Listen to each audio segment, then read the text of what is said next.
Hello, this is Adam Sparks of the Tennessean here at TD Ameritrade Park in Omaha, Nebraska, site of the College World Series, and this week the site of the National Championship Series between Vanderbilt and Virginia. Game 1 is 7 o'clock on Monday. I'm going to give you 3 keys to this series. Number 1 for Vanderbilt, take control immediately. Obviously, if you win the first game of the series, your chances of winning the entire series are far better, but I think there's a psychological edge that can be gained in winning that first game as well for Vanderbilt. This is a rematch of last year's championship series, only the 3rd time that's happened in College World Series history.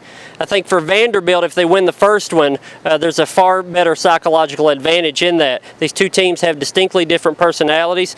Vanderbilt is a dominating team, 9 draft picks, 3 first-round picks. Virginia has been a very good team also this year, but very scrappy, have gotten over injuries, have come back in games. Vanderbilt needs to win the first one to set the tone that the baseball world is still as it was a year ago. Number 2, extend Virginia's pitching. Vanderbilt comes in well rested. All 3 of their starters are in good shape. Carson Fulmer will go the first game. Coach Tim Corbin said Phil Pfeiffer absolutely will be your second game starter. And if this thing goes a 3rd game, Walker Buehler will be your 3rd starter. For Virginia, it's a little more up in the air. Connor Jones is going to go the first game. He was 7-2 in the regular season with 17 starts. But the number 2 starter, Brandon Waddell, has already pitched twice just to get to this championship series. It would take a 3rd game for him to likely get on the mound, and I don't really know how many innings he would have left in that. They have a few other options. Josh Spores is one of the best closers in the country. He can also start. He was a starter last year. Nathan Kirby has been injured much of this year. His innings have been limited here in Omaha. And so Virginia doesn't have as much pitching to go the distance as Vanderbilt does if this does go a 3rd game. Number 3, never let off the gas.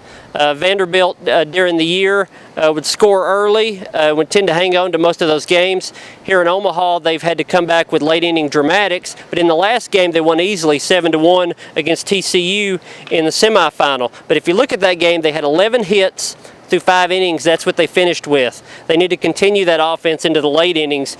Virginia has 8 wins in the NCAA tournament to get to this national championship series. 6 of those 8 were rallies. They came back in 6 of the 8. Vanderbilt needs to keep an eye on that to make sure it doesn't happen again. That responsibility is shared with the Vanderbilt hitters to keep the offense going, but also the bullpen, which has been really good in Omaha thus far. So there are your 3 keys. Here from TD Ameritrade Park in Omaha, Nebraska. We'll be here for Monday night's game, 7 o'clock against Vanderbilt and Virginia. I'm Adam Sparks with the Tennessean.